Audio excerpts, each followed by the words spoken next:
Permiso para ir a cenar. Bueno, Apagamos los micrófonos. Bueno, ¿ya comparto pantalla? Sí, sí. Como vos quieras empezamos, sí. Sí, dale.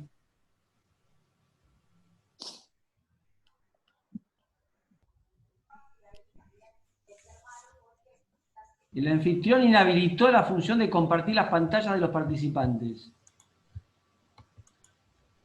¿Cómo Ya inhabilitó? está, dale. Ah, Qué atenta, Lau, ¿eh?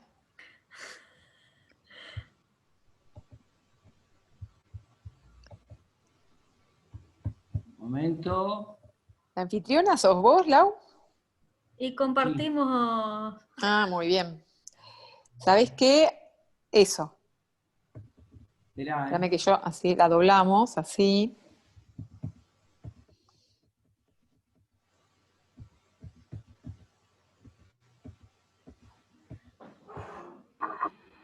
Ah, el salmo está adelante, ¿eh? Y atrás. Ah, ok.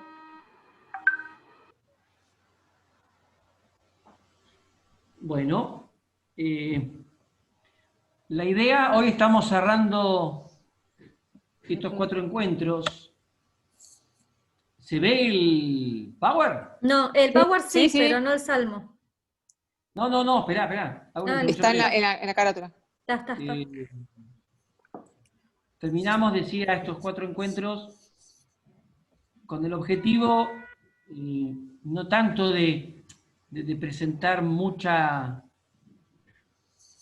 no sé llamar doctrina, pero el objetivo y la metodología apuntaba más a descubrir la palabra como fuente inspiradora de nuestra llamada o nuestra vocación a la fe y a la esperanza, a partir de 4 testimonios bíblicos, que por lo tanto nos exigía tratar de ver un poco más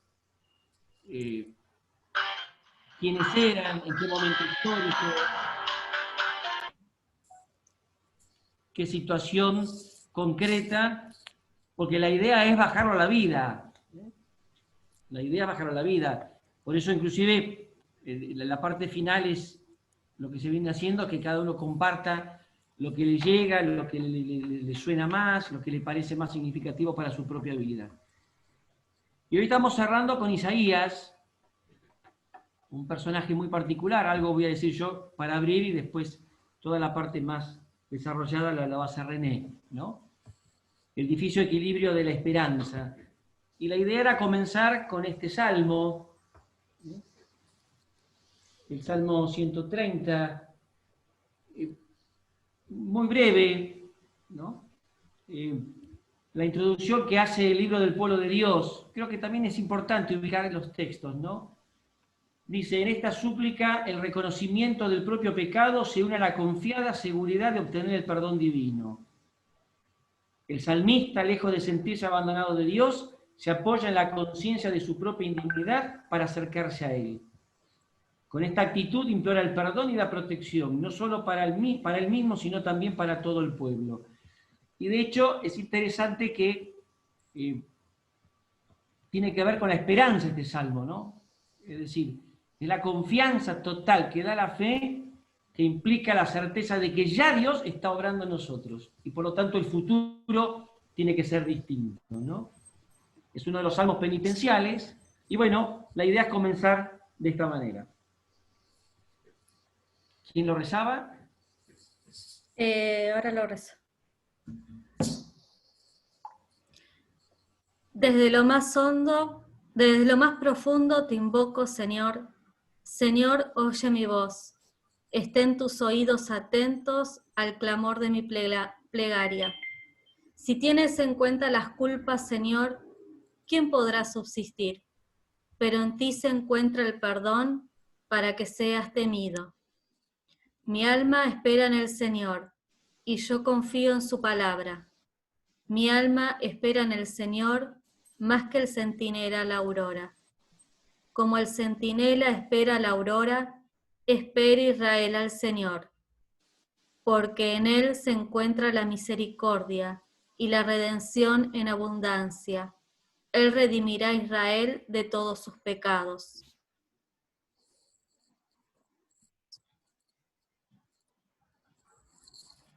fíjense cómo fue repitiendo, ¿no?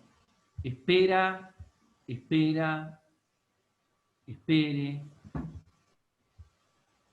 Siempre en la Escritura, la idea de la espera, que si bien tiene que ver con un futuro, parte de una vivencia ya realizada, ¿no?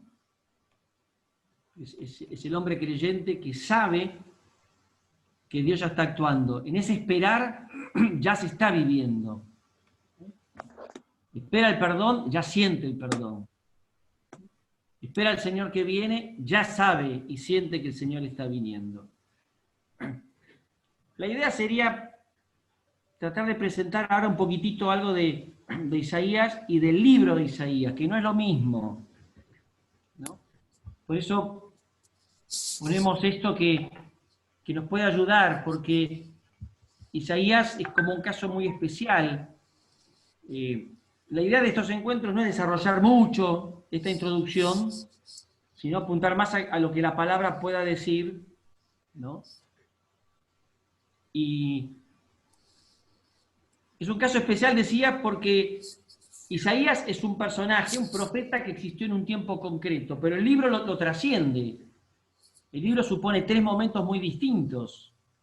Es más, entre el primer y segundo Isaías hay prácticamente 100 años de distancia. Por eso hay que diferenciar las dos cosas, ¿no? El profeta en general es alguien que está profundamente arraigado en el pasado, es un creyente que hizo a lo largo de su historia la experiencia de Dios. Y eso le permite leer el presente, ¿no? Esto es muy rico y esto es muy actual, ¿no?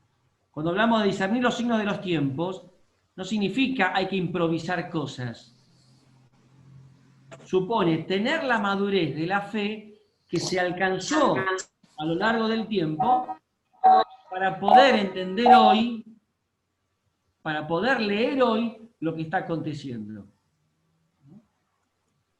Esto, al mismo tiempo, lo capacita para el futuro. El profeta habla siempre un presente, pero siempre un presente en clave de esperanza. Por lo tanto, hoy ya vivo algo incompleto que tiende a desarrollarse en el mañana.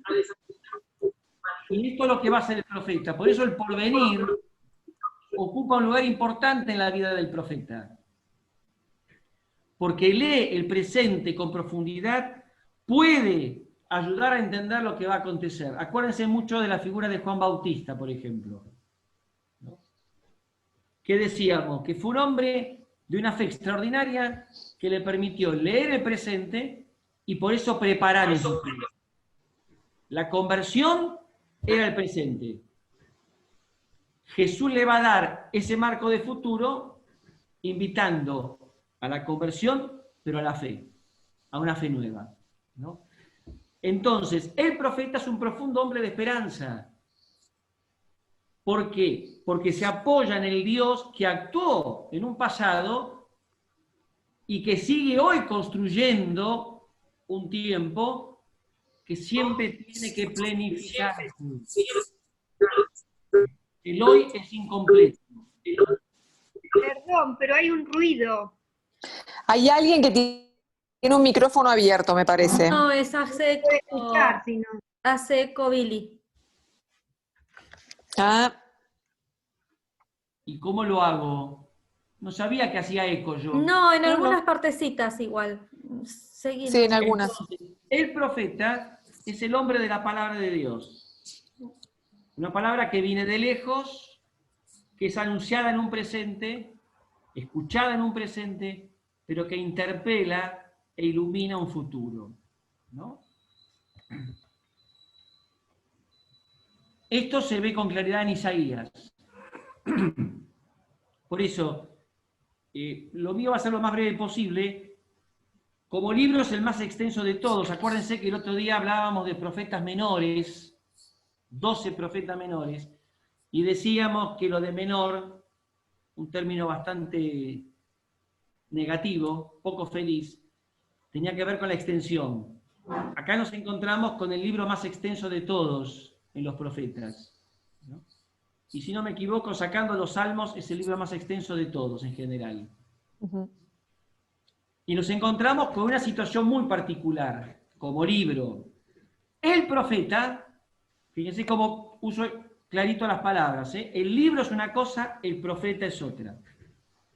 El profeta vive en un momento concreto, siglo VIII, pero su obra abarca mucho más. ¿Sí? Por eso su persona y su mensaje acompañan un momento muy especial. Y su figura y su importancia acompañan mucho más tiempo todavía. Esto es muy común, trato de no extenderme demasiado, se da en varios casos de que hay una figura madre y después hay una escuela que se forma en torno a esa figura. Se habla esto de Juan, se habla esto de Pablo, es decir, son escuelas y por lo tanto puede que aparezcan textos tardíos, mucho más tiempo después, pero que mantienen la línea fundamental. Esto se ve clarito con Isaías. Por eso, el libro distingue 3 etapas muy claras. La primera parte, del 1 al 39, capítulos obviamente, es del tiempo de Isaías. La segunda parte, del 40 al 55, es lo que se llama el segundo Isaías, un tiempo totalmente diferente. Y el tercero abarca estos capítulos, del 56 al 66. ¿No? La primera parte, propiamente de Isaías, suele datarse el 740 como el gran momento de la visión que aparece en el capítulo 6. Es una persona de una formación bastante desarrollada. Es un tiempo propio, muy original, ¿no? Porque tiene que ver con la historia política internacional.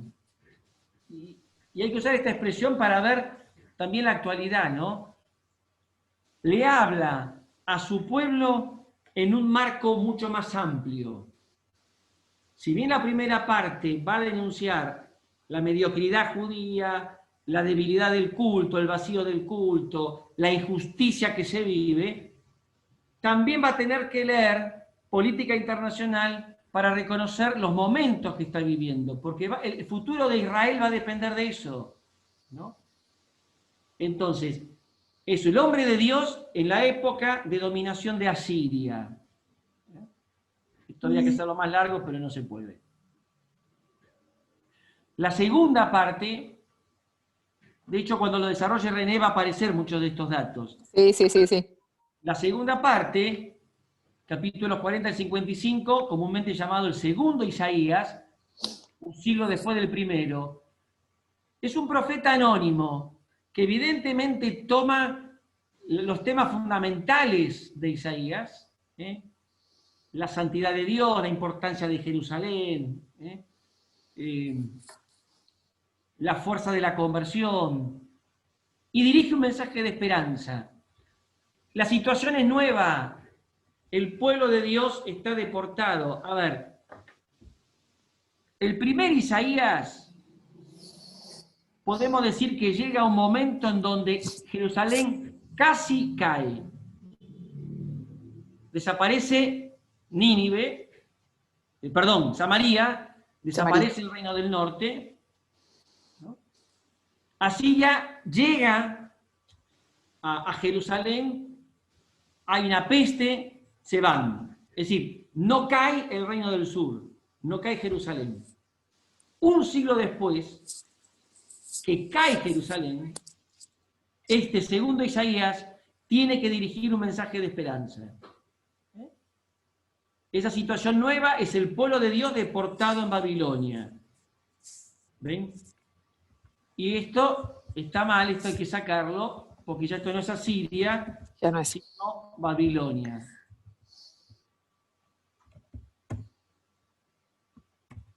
Esto es lo bueno de estas cosas. El tercer Isaías, capítulo 56-66, ya es una suma, una colección, un armado de diferentes oráculos de varios profetas de la escuela de Isaías. Fíjense, más de un siglo después acá todavía. Porque ya la situación también es distinta.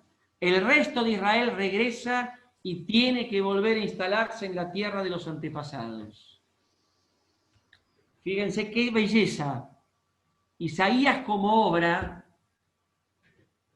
es un cántico a la esperanza.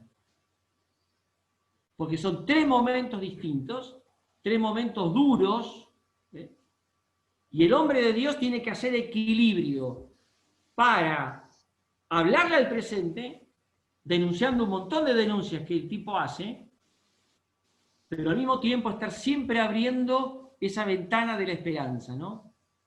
Que muchas veces se hace muy difícil porque lo que se ve es espantoso. La importancia de Isaías, ¿eh?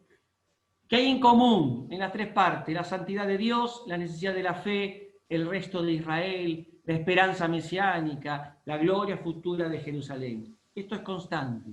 La santidad de Dios ayuda a entender más la debilidad y la infidelidad judía. La necesidad de la fe es clave. Hay que leer la historia con ojos creyentes. La mayoría de los reyes fueron toda una manga de incrédulos. El resto de Israel. Una cosa es el pueblo todo, donde mucha gente no creía, no le interesaba. El resto es el pueblo fiel, el que cree a pesar de lo que está viviendo. La esperanza mesiánica, los tiempos definitivos, y la gloria futura de Jerusalén. Gran influencia del profeta en la historia judía. Evidentemente su mensaje impactó a lo largo de toda la historia. Y la presencia de Isaías en el Nuevo Testamento es el más citado para mostrar que Jesús es el Mesías prometido. A modo de imagen, se puede uno acordar del texto de Mateo que cita casi textual el capítulo 7, parte del capítulo 7 de Isaías. Bueno, hasta acá llegué. Bueno, Billy, gracias. Bueno, yo es un poquito, había puesto como repaso a todo lo que nos contó Billy recién, esto de quiénes eran los profetas, ¿sí? Son personas salidas del mismo pueblo, cuya misión fue acompañar con distintas lecturas la realidad en los periodos críticos de la vida comunitaria. Y su objetivo era mantener la alianza entre Dios y su pueblo.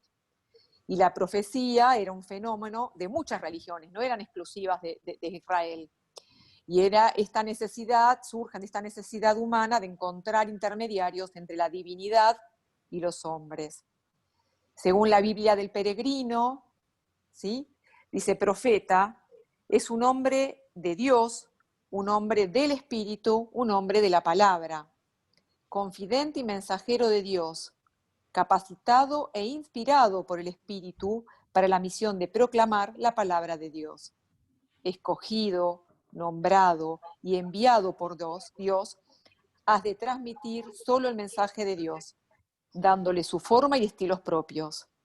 Es además intercesor a favor del pueblo, centinela que da la voz de alarma, fiscal que denuncia y defensor de inocentes. Me pareció re linda la definición. ¿Pasamos? Bueno, lo mismo que nos decía un poquito Billy, es considerado de los profetas mayores, junto con los textos de Jeremías, Ezequiel y Daniel. Sí, es el más extenso. Y de alguna manera la charla de hoy va a ser en función de los capítulos 1 y 39, que es el tiempo de Isaías. ¿Sí? Esta parte se atribuye a escritos de él mismo, ¿sí? Bueno, y tiene algunos fragmentos de distinto origen, por ejemplo, el llamado Apocalipsis de Isaías, que los van a ver entre los capítulos 24 y 27. Y luego ya el epílogo, en los tiempos de Ezequías, capítulos 36 a 39, que terminaría esta primera etapa. Y luego, como nos contaba Billy, tenemos 2 etapas más, lo que es segundo Isaías o Deutero Isaías, que se escriben o se recolectan en la época del destierro a Babilonia, y luego 56 a 66, que son oráculos por varios profetas de la escuela del propio profeta. Pasamos. Bueno, ¿quién fue Isaías?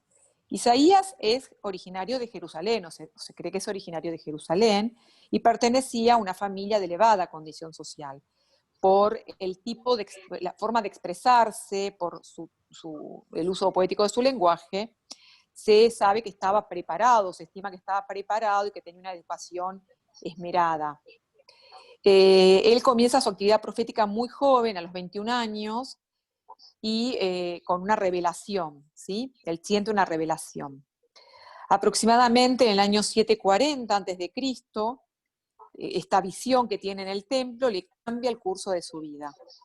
Entonces él toma conciencia del momento en que está viviendo y hasta qué punto el pueblo se había alejado del Señor. Y dice el texto: escuchen cielos, presta oídos tierra, porque habla el Señor. Yo crié hijos y los hice crecer, pero ellos se rebelaron contra mí. El buey conoce a su amo y el asno, el pesebre de su dueño. Pero Israel no conoce, mi pueblo no tiene entendimiento. Pasamos.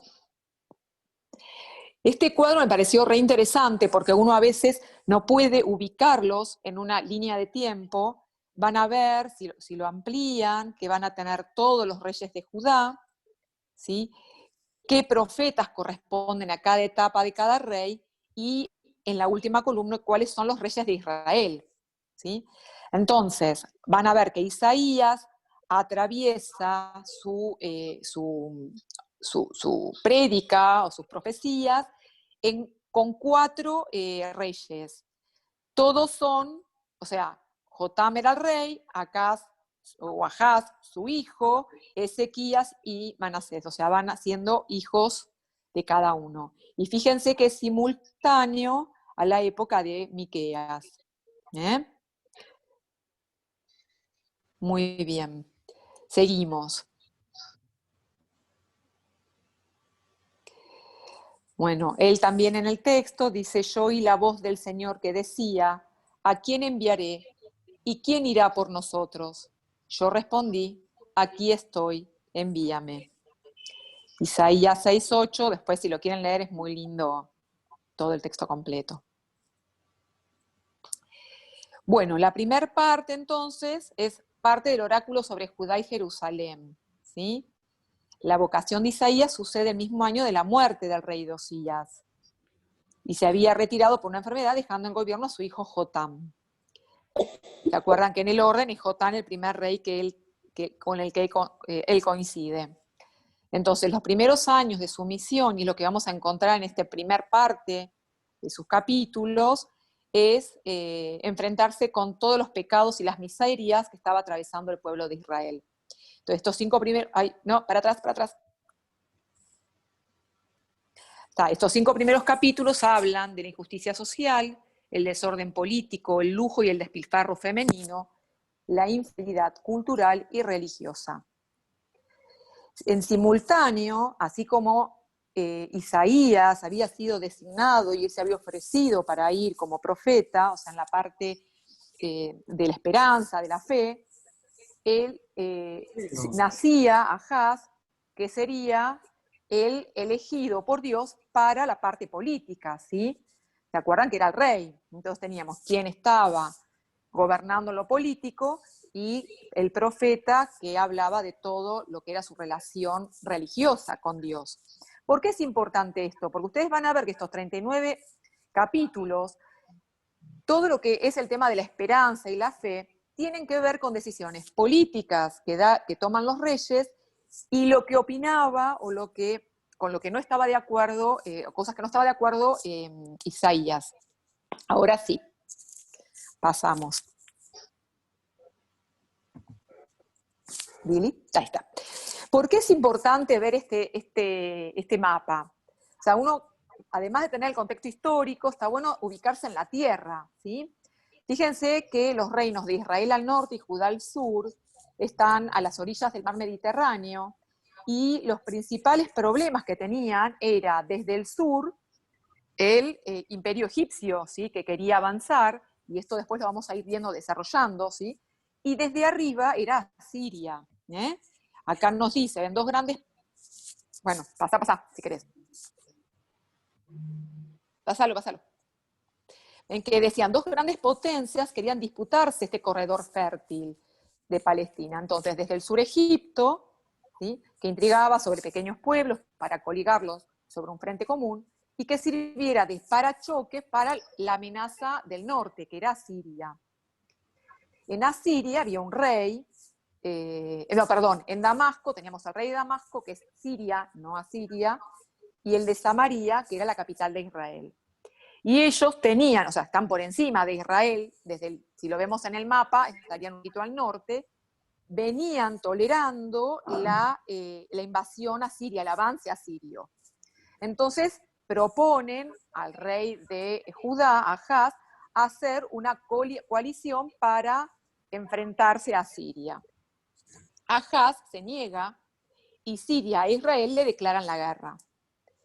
Y Ahaz solo piensa en una defensa militar, dejando de lado a Dios. Y a esto es de las primeras que se opone Isaías, con dos vaticinios. Pasamos. Fíjense lo que dice Isaías. Dice, el Señor dijo a Isaías, ve al encuentro de Ahaz, tú y tu hijo Sear-Yasub, al extremo del canal del estanque superior, sobre la senda del campo del tintorero. Tú le dirás, mantente alerta y no pierdas la calma.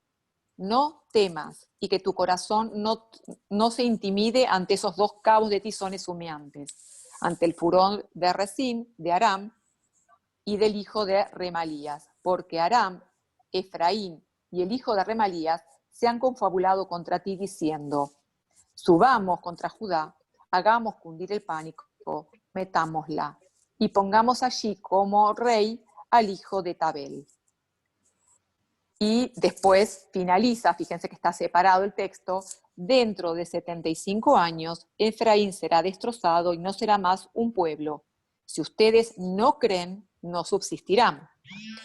Entonces, la fe que Isaías le exige a Ahaz tiene un contenido bien concreto. Él tiene que creer en la promesa que el Señor le hizo a David, cuando le aseguró, por medio de Natán, que su trono permanecería para siempre. ¿Sí? Ningún poder humano podrá oponerse al cumplimiento de esta promesa, con tal que el rey y el pueblo pongan toda su confianza en el Señor.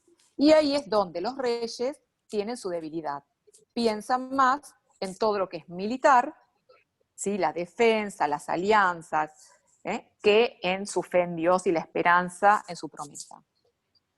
Entonces el texto vuelve a decir, una vez más, el Señor habló a Ahaz en estos términos.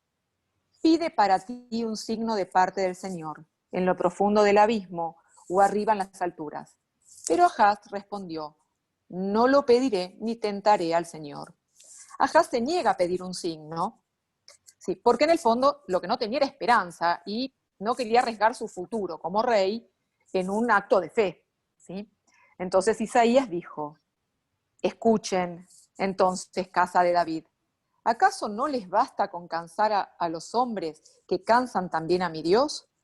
Por eso el Señor les dará un signo. Miren, la joven está embarazada y dará a luz un hijo y lo llamará con el nombre de Manuel. El Señor hará venir sobre ti, sobre tu pueblo y sobre la casa de tu padre, días como no los hubo iguales desde que Efraín se separó de Judá.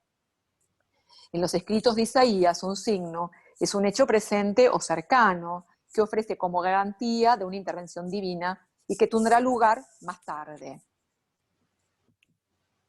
Seguimos. El gran anuncio del profeta será en adelante la raíz de la esperanza del pueblo de Dios. Dios está con nosotros, Emmanuel, frase que se repetirá a lo largo de la historia dolida del pueblo de Dios, frase que irá siempre unida a la esperanza del nacimiento de alguien en quien descansará la bondadosa mano salvadora de Dios. Y los cristianos de los primeros tiempos y nosotros hoy vemos cumplida esta profecía de Isaías en la Anunciación a María, ¿sí?, cuando el Hijo mismo de Dios se encarnó en su seno virginal.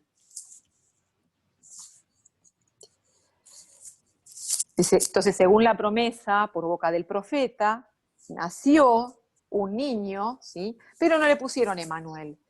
Se supone que cuando Isaías hace esta profecía, el rey aún no sabía que su mujer estaba embarazada, ¿sí? O sea que es como más fuerte el peso de esta profecía.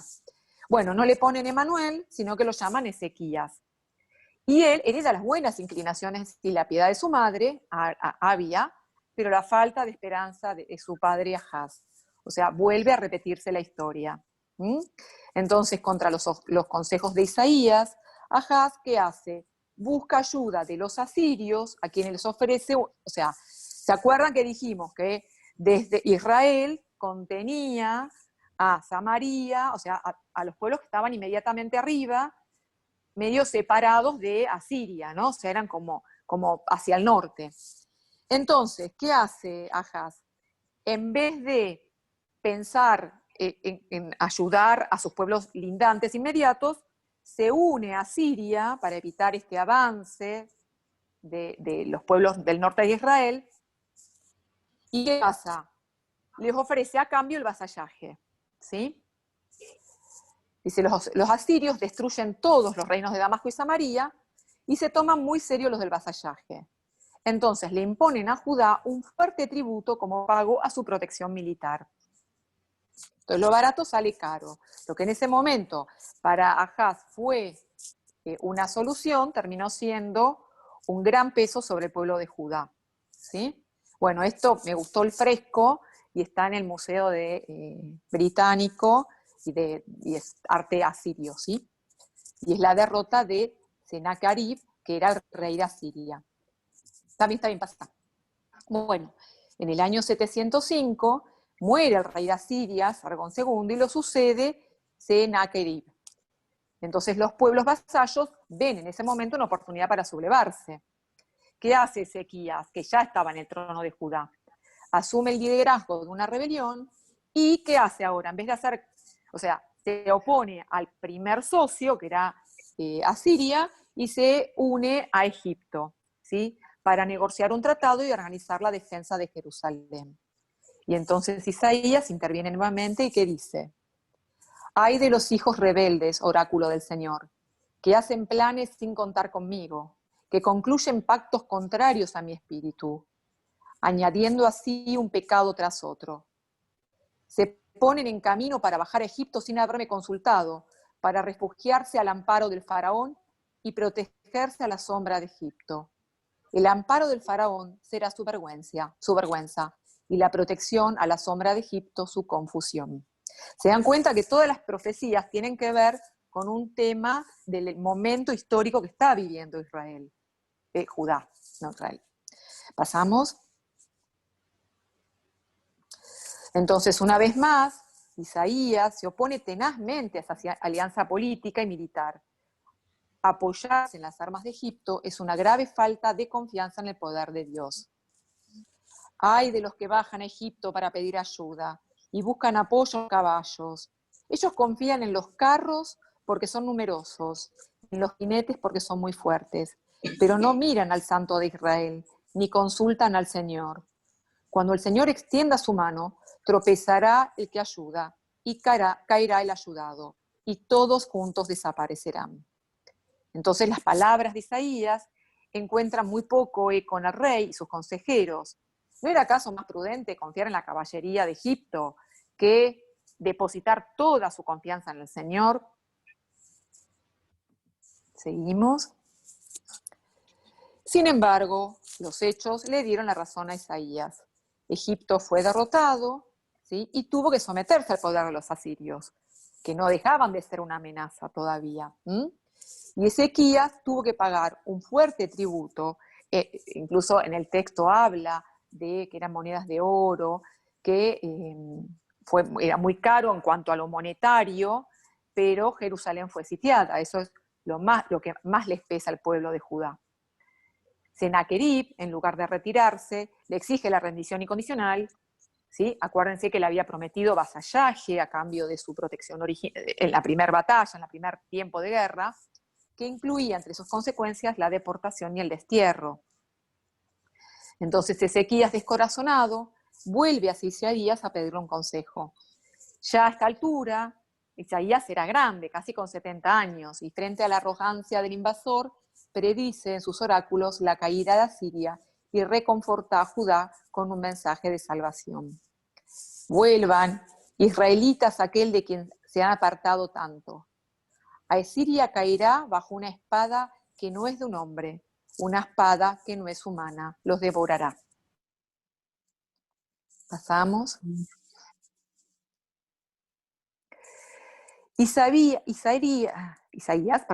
sabía que Asiria no era más que el instrumento de Dios para castigar la desobediencia y orgullo de su pueblo. Esta vez, entonces Ezequías lo escucha, y unos días después se desata sobre las tropas asirias una epidemia de peste que diezma a todo el ejército y obliga a su rey a volver a su pueblo, a Siria. Y allá, con el tiempo, es asesinado por sus propios hijos. ¿Sí? Isaías, mirando en dirección a lo imposible, señalará a su pueblo rumbos de esperanza. ¿Sí? Cuando todo parecía que no tenía solución, él siempre insistía que había que mirar hacia Dios. Dice, y de esperanza, bueno, que mantendrá con vida y con fe en medio de tiempos difíciles. Aún en el destierro, o sea, en el tiempo posterior a Isaías, se sigue leyendo sus poemas y promesas, y de la rumia de sus escritos seguirán surgiendo nuevas fuerzas para continuar en el camino de la historia.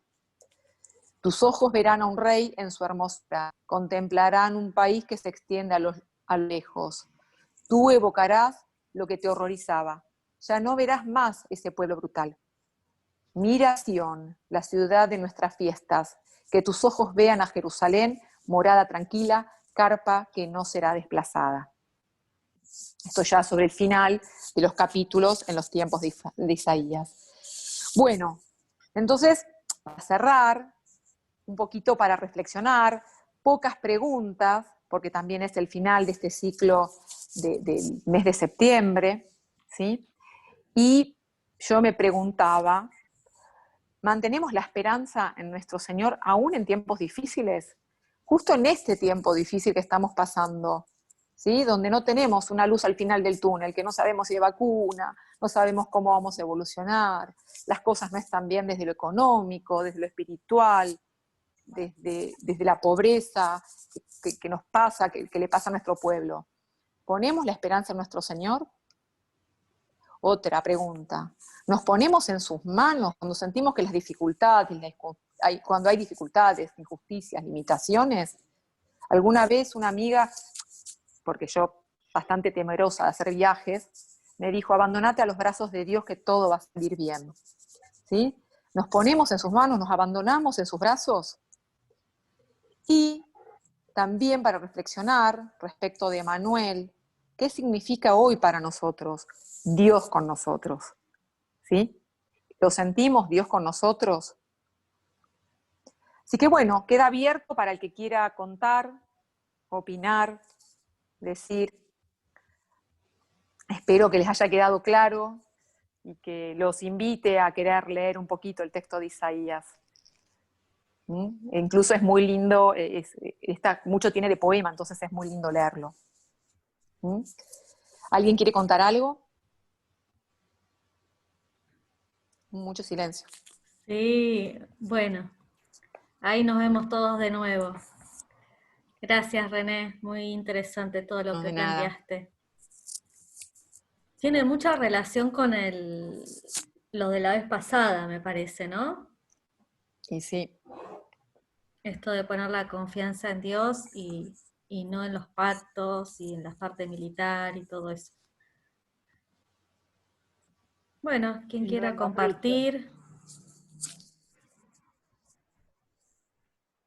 alguna Uy, qué duda, silencio. alguna pregunta, algo que lo puedan relacionar con la vida. Por ahí hay que esperar un poquito que decante, ¿no? Toda la información. Sí, es un poco densa la información porque hay mucho histórico, pero no se puede ver Isaías si no la vemos en ese contexto, ¿sí? Porque casi cada vez que él interviene en el contexto de una mala elección política, ¿sí? Para el momento de él. Entonces, a veces se pone un poquito técnico, pero la verdad es que es muy difícil no verlo. Sin duda que Isaías muestra cómo la escritura siempre pretendió enseñar en los distintos tiempos, porque es obviamente tiempo después, para descubrir que la fe se tiene que hacer historia, ¿no? Es el lugar propio donde se vive, y la historia tiene que leerse desde la fe. Este va a ser el gran desafío, ¿no? Si vos estuviste hablando de décadas, no fueron 3 meses, No. fueron décadas, de Sí, movimientos muy intensos, ¿no? Yo creo que lo interesante fueron esos textos que se fueron leyendo para ver cómo el profeta justamente fue mostrando esto, ¿no? Si la denuncia de un poder político que, siendo un pueblo teóricamente religioso, actuaba sin la fe, ¿no? Cómo el profeta los ayuda a ir descubriendo la intervención de Dios. Ese texto bellísimo que leíste, se leyó en parte del capítulo 7, ¿no? Sí. La joven que está embarazada, ¿qué significaba? Es decir, que el rey no tuviese descendencia era un signo evidente de que Dios se había apartado porque el Mesías sería descendiente de David. Claro. Entonces, si el Sí. rey no tiene descendencia, desde Se lo humano, acababa la... ¿para qué va a luchar? ¿Quién va a continuar? Pero además es como que sienten o perciben que la cosa se está terminando. Ese embarazo se vuelve un signo clarísimo, sobre todo para el rey, de que Dios sigue apostando a su pueblo, ¿no? Por eso las preguntas, esto, cómo vivimos los momentos difíciles, cómo leemos desde la fe, pero la fe le impregna, no solo una mirada diferente, sino actitudes distintas. Bueno, la idea era que cada uno comparta lo que quiera.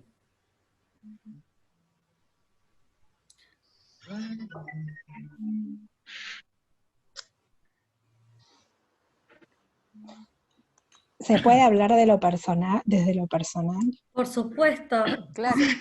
No, porque no, a mí en lo personal me pasa que, no sé, nunca me pasa que mi fe sube y baja, pero siempre me aferré a seguir trabajando en la fe, ¿no? En mi fe, para transcurrir y atravesar los distintos momentos difíciles. Por eso siempre veo una esperanza. Hasta en los momentos más oscuros me pasa que no sé qué es, pero siempre veo la luz en el fondo. No me quedo en mirar solamente el problema y lo que está mal. Siempre pienso que siempre algo va a estar mejor. Y creo que eso también tiene un poco que ver con qué significa la tercera pregunta que hizo René de Dios con nosotros. Si sentimos que Dios está con nosotros, es como que sentís que está todo bien, No está ¿no? solo. Claro. Que no está solo. Que no está solo. Gracias. Está bien, ¿Puedo, gracias, Laura? Roxana. ¿Puedo, Laura? Sí. Sí, obvio. Bueno, yo a través de José, Ruth, Osías y Isaías pude madurar o entender que las 3 virtudes teologales que en mi época estudiábamos de memoria en el catecismo, fe, esperanza y caridad, no estoy criticando, estoy diciendo que es de otra época y Dios me dio la oportunidad a través de ustedes y del Padre de poder ver gente en el buen sentido tosuda para la fe, la esperanza y la caridad, y nos muestra a través de la vivencia de cada uno de ellos cómo fueron, pese a las adversidades, madurando en esa fe, y a su vez, en el caso de Isaías con sus profecías, mantenerlo en todo momento frente a las terribles adversidades que veía, y él siempre tenía la misma palabra o la misma frase, igual que los otros, Dios está con nosotros, no se separa de al lado nuestro, no vive arriba en una utopía, está con nosotros por la fe. Y eso, al bajarlo a la realidad, a mí me pasó vivir un dolor muy fuerte y yo vi los signos en personas que como que Dios mandaba a ayudarme en ese trance tan difícil y me daba la fuerza, porque sola no iba a poder. Y acá lo veo bien claro, que si esa gente pudo, bueno, y encima habla de una epidemia en ese momento también, en otro contexto, entonces nosotros tenemos que tomar eso como ejemplo, pese a todos los desánimos y dificultades, porque no es ninguna utopía ni idealismo, sino una realidad concreta. Fe, esperanza, servicio, caridad es lo que tenemos que vivir o tratar de vivir o modificar, porque está escrito en la palabra y todas estas personas fueron sus testigos. Tus testigos. Entonces la pregunta es, ¿yo lo soy? Y ahí es donde tenemos que ver si mantenemos la esperanza en el Señor. Gracias, Elba. Gracias, Elba.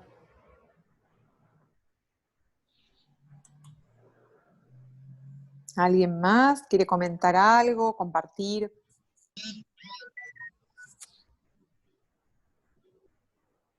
Sí, Susana. Activate el audio.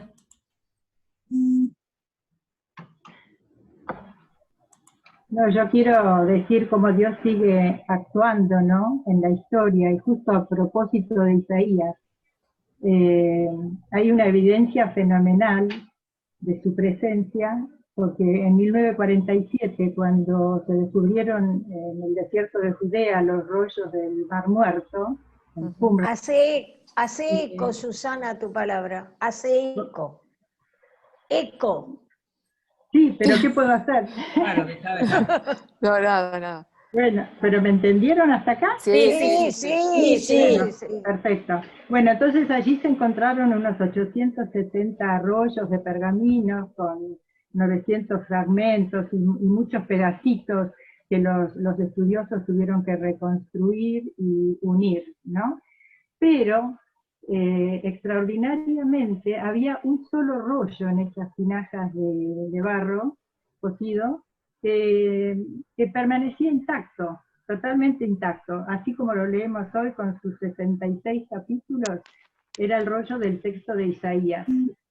Eran 17 tiras que estaban cosidas, ¿no?, sobre piel de oveja, sobre pergamino, tenían 8 metros y algo, y con 2000 años de antigüedad. Y claro, eso fue una evidencia tremenda para dar credibilidad a la escritura bíblica y también para confirmar las creencias mesiánicas de la gente que vivía ahí en Qumran, que eran unos monjes esenios. Pero eso no es todo. Ese rollo se caracteriza, está exhibido en la Universidad Hebrea de Jerusalén, en el Santuario del Libro, y ese rollo está escrito con una grafía plena. ¿Por qué? Porque el hebreo no tiene vocales, pero en ese texto, con la ayuda de algunas consonantes, se puede reproducir la fonética, es decir, la forma de pronunciar las palabras que están escritas en ese libro, en ese rollo. Por lo tanto, las palabras como se pronunciaban en la época de Jesús, y hasta la destrucción del segundo templo, que fue en el año 70. Y hay más todavía, porque ese manuscrito coincide con el Códice de Alepo, que son los manuscritos más antiguos que hay de la Biblia hebrea. Y esa Biblia hebrea está datada en el 930 a.C. Entonces podemos decir que el texto que leemos nosotros tiene 2890 años de antigüedad. Y es Susana, el más citado del Nuevo Testamento. Preguntan acá, ¿en qué año y dónde se encontraron los rollos? Preguntan. En 1947. A partir de allí A partir de allí, en diferentes cuevas, ¿no es cierto? Algunos estaban vacíos, otras tenían fragmentos, se ve que también algunas a lo mejor fueron violados y robados, pero el único rollo que apareció intacto es el libro de Isaías, con esa antigüedad, ¿no? Que le da veracidad al texto de la Sagrada Escritura. 2890 años, anterior a Homero. Un montón. Entonces Dios se da a conocer a través de causas segundas, a través de los hombres, de circunstancias, ¿no? Pero está presente en la historia. Eso quería decir. Muchas Me encanta, gracias. Gracias, Susana. Pues nada. ¿Alguien nos quiere compartir algo? ¿O alguna? Sí. ¿Vos querías decir algo, Cristina? Sí, yo estoy muy sorprendida, me impactó la historia, los hechos históricos que vivió Isaías, la forma en que él podía ver el futuro de su pueblo, la forma en que hablaba de Dios y las luchas que habrá tenido que soportar, las torturas psicológicas, la no creencia de lo que decía, todos esos años de sufrimiento. Pero ese hombre mantuvo su esperanza en Dios, su tremenda fe, y no claudicó. Eso es lo que tenemos que hacer nosotros también. A pesar de todos los dolores y problemas, no claudicar, sino aferrarnos muy grandemente y fuertemente a esa esperanza que Dios está con nosotros cada segundo de nuestra vida. Nada más. Gracias. Bueno, gracias, Cristina. Yo les quería comentar que en realidad, si bien nosotros usamos un libro de referencia del padre Mamerto Menapache para seguir los personajes, todo lo que es de historia, yo lo saqué de mi Biblia, que es la versión del libro de Pueblo de Dios, de Editorial San Pablo, y que tiene acá, al comienzo de cada capítulo, de cada libro, la verdad que una muy buena descripción de la historia, del contexto, y está muy bueno, porque la verdad que a veces no es para quienes, por lo menos en mi caso, no soy una erudita en Biblia, es muy difícil encontrar dónde, o sea, tener bibliografía de esto. Y sin embargo, el mismo texto, la verdad que colaboró en todo este armado de la historia, ¿no? Y Si con no un leer lenguaje Isaías solo, simple. claro, si no, es que leer Isaías solo, sin haber leído el contexto histórico, no es fácil de entender. Claro. ¿sí? O por lo menos a mí no me pareció fácil de entrada. Entonces, si uno lee todos los textos, está muy, muy bien explicado. Gracias. No, de nada. Esta. Sí, ¿Alguien más quiere compartir algo? Sí. Algo sencillito. Sí. Me dejó pensando, ¿no? Como un desafío esto de ir o de leer la historia, ¿no? Siempre desde Dios, buscando, descubriendo su presencia, ¿no? Que sigue actuando a través de las distintas cosas que vivimos, de los acontecimientos, ¿no? Entonces, también nosotros, ¿no? Como cristianos, tener este desafío, ¿no? De aprender a leer la historia o aprender a leer en la historia este paso de Dios que siempre está, ¿no? Que siempre ilumina, que siempre acompaña y que va suscitando también dentro de esta historia profetas o personas, ¿no? Que nos van ayudando también a descubrir este paso, ¿no? Entonces, y también pensaba en esta, un poco lo dijo la teacher, ¿no? En esta sí, apertura de Isaías, ¿no? Y este coraje también, ¿no? De enfrentar la realidad, de hacer estas denuncias, ¿no? Porque, bueno, como que sentía que Dios le estaba pidiendo, ¿no? Para iluminar al pueblo, ¿no? Tener como estas dos, este coraje de meterse, hacerse cargo, ¿no? Estar presente, denunciar lo que no va, y por el otro lado, sí, aprender a leer esta historia desde él. No guardárselo, ir a la acción. Claramente. Bueno. ¿Billy? ¿Qué te pasa al cura que está callado? Sí, lo tenemos silenciado. Pues está silenciado, ¿eh? Ah, con razón. Ya me parecía raro que nos hablara un poco. Tenés silenciado el micrófono, Billy, ¿eh? Había el comienzo, Ahí después está. tengo que decir algo más. Hablen El ustedes. cierre. La idea El es que cierre. Invitado. Hagamos el cierre del ciclo. Una bendición ¿Está? especial para toda la Argentina. Estaba alguien pidiendo la palabra por ahí. Mm. Tenés silenciado, Laura. Ahí está. ¿Listo, Lili? Algo, no sé si se escucha. Sí, se escucha bien. Sí, Lili, sí. Bueno, si la garganta me deja, quería hacer un pequeño comentario. Bueno, a mí también me pasó que a medida que leía un libro de Isaías, no dejaba de sorprenderme la vigencia de su mensaje. De sus profecías siguen siendo signos y anuncios dados muy importantes para nosotros,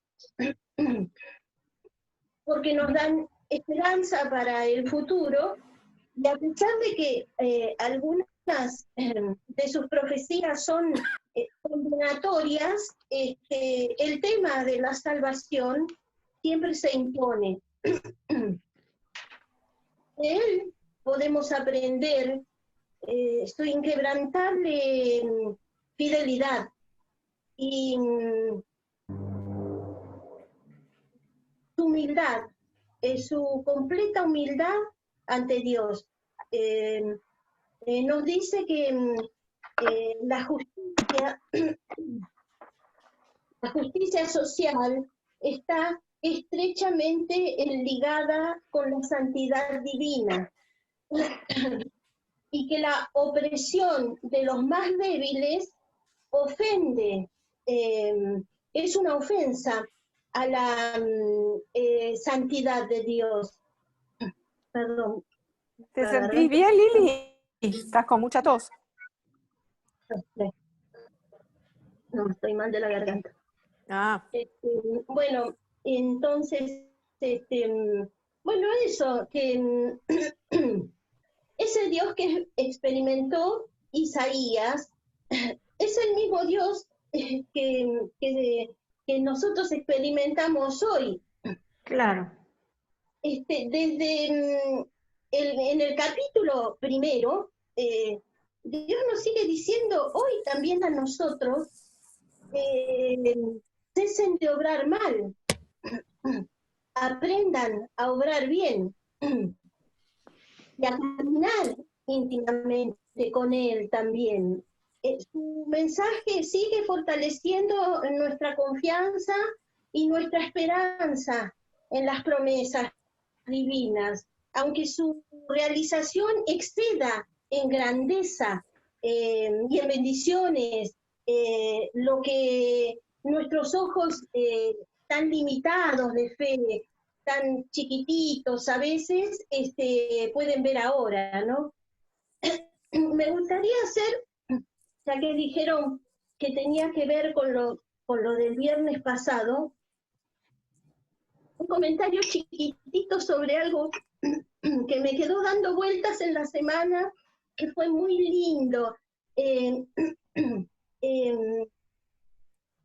Muy profundo, que dijo Héctor, de ser pequeños profetas de nuestro tiempo, de ser pequeños profetas de esperanza, capaces de aportar a una realidad tan difícil, tan complicada, tan a veces desesperanzadora, el amor. A pesar de todo, ser capaces del amor. Y que en definitiva es asumir nuestra vocación y nuestra misión. Es la misma que asumió Jesús en la sinagoga de Nazaret, al final de todo, Isaías no me acuerdo si el 60 o el 61, en el capítulo, creo que en el 61, cuando asume también su vocación, ¿no? Su compromiso. Entonces, no es esto que dijo Héctor, tan bonito, no es algo que tenemos o que podemos dejar pasar o no darle importancia o hacernos los distraídos, porque es un mandato nacido del corazón de Dios, desde la eternidad, que se manifiesta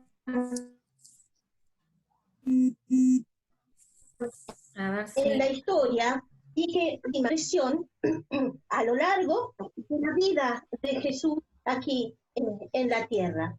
Y lo último, en el capítulo 60, Isaías dice algo precioso que nos sirve para esto, ¿no? Será el Señor tu luz perpetua y tu Dios será tu esplendor. Precioso. Hermoso. Gracias, Lili, hermoso. Gracias. Bueno. Muy lindo todo lo que compartieron. Bien. Que te mejores, Lili. Sí, pobre, mejorate, Lili, en serio. Si hay alguien más, si nos cerramos.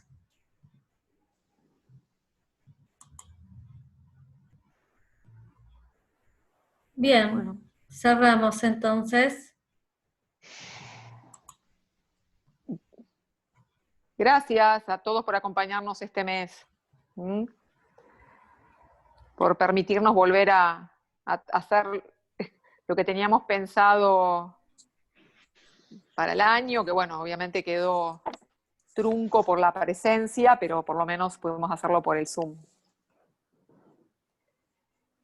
Lili, ¿querés volver a leer el Salmo entonces? Sí, yo lo único que agregaría a lo compartido es cómo la fe nos permite descubrir la presencia de Dios en la historia, pero también la fe nos desafía a construir la historia según Dios. Creo que quizás a mí me parece, es un compartir lo que yo veo del texto. Yo a Isaías lo veo más en lo segundo, que evidentemente supone lo primero, pero es como que el profeta fue llamado a impregnar la historia desde una mirada nueva. Por eso este salmo creo que puede cerrar muy lindo todo lo compartido, otra vez rayado, porque es decir, es esperar en el Señor, ¿no? Ahora, ¿qué es esperar en el Señor? ¿Que se arregle todo mágicamente? No. Yo me dejo esa pregunta y se las comparto, ¿no? A veces el discurso que tiene el mundo católico es muy mágico, ¿no? Está bien, pedir que Dios actúe, esto está genial, pero el riesgo es siempre, bueno, que Él actúe, pero no cambiamos nada. Claro. Y el reino de Dios justamente crece en la medida en que el pueblo nuevo, el resto de Israel, en el lenguaje de Isaías, modifica. Me voy un poquito de tema del primer Isaías. El tercer Isaías, con el resto reinstalándose en lo que era su tierra, no puede repetir los mismos errores. Yo creo que acá hay una línea bellísima de trabajo pastoral, de denuncia y anuncio profético, porque se vienen repitiendo los mismos errores durante décadas. Por eso la palabra es mucho más rica que presentar una historia, ¿no? La historia es el contexto donde se puede entender el texto. Yo les propondría volver a rezar juntos este salmo, ¿no? Ay, sí. Como cerrando un poco este tiempo de este mes. Y con actitud así de confiar, ¿no? Desde lo más profundo te invoco, Señor. Señor, oye mi voz. Estén tus oídos atentos al clamor de mi plegaria. Si tienes en cuenta las culpas ¿quién ¿Quién podrá subsistir? Podrá subsistir. Pero en ti se Pero en ti se encuentra el perdón para que seas para temido. que seas temido. Mi alma Mi espera alma espera en el Señor y yo yo confío en su confío palabra. en su palabra. Mi alma Mi alma espera Mi espera al alma Señor, espera al Señor más que el más que el centinela, más que el centinela a la aurora. centinela a la aurora. como el Como el centinela Como el centinela espera a la aurora, centinela a la aurora, espere Israel en el Señor. Señor. Porque en Porque él en él Porque en él se encuentra la encuentra la misericordia misericordia y la y la redención y la redención redención en en abundancia. abundancia. Él redimirá a Redimirá a Israel de Israel todos sus de todos sus pecados. pecados.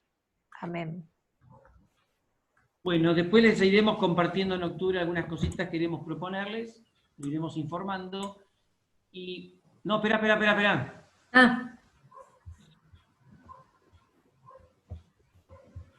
Porque yo no lo compartí con el equipo, pero no es nada malo, es estos servicios que se están haciendo a través de las redes.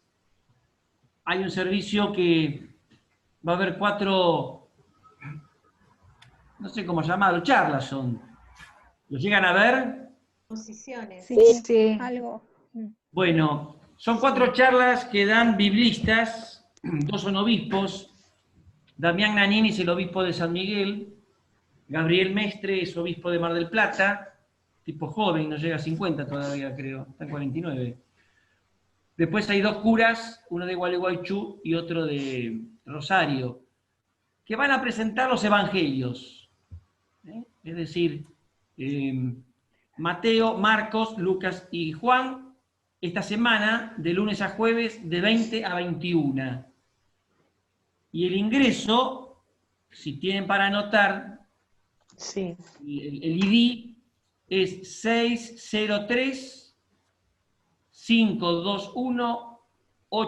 603-521-8477. Y el código de acceso original, Biblia, con mayúscula, la B larga primera. De todos modos lo vamos a compartir después en la página de la parroquia, así lo pueden ver mejor. Pero digo, es otra fuente, otra gente, es decir, puede ser que sea aburrido algunas cosas, brillantes otras, pero hay gente que sabe y nos puede ayudar a pensar, conocer más la Escritura. Acuérdense el comienzo de lo que dijo René del capítulo 1, la primera crítica, ¿no? Es interesante, a ver si lo subrayé acá, cuando dicen que el asno tiene, para que está el comienzo de... Yo creo que es una clave para entender todo esto, ¿eh? Fíjense, escuchen cielos, presta oído tierra, habla el Señor. Yo crié hijos y los hice crecer, habla a su pueblo, pero ellos se rebelaron contra mí. El buey conoce a su amo y el asno el pesebre de su dueño. Pero Israel no conoce, mi pueblo no tiene entendimiento. Sumamente interesante. Bueno, no digo más. Ya está.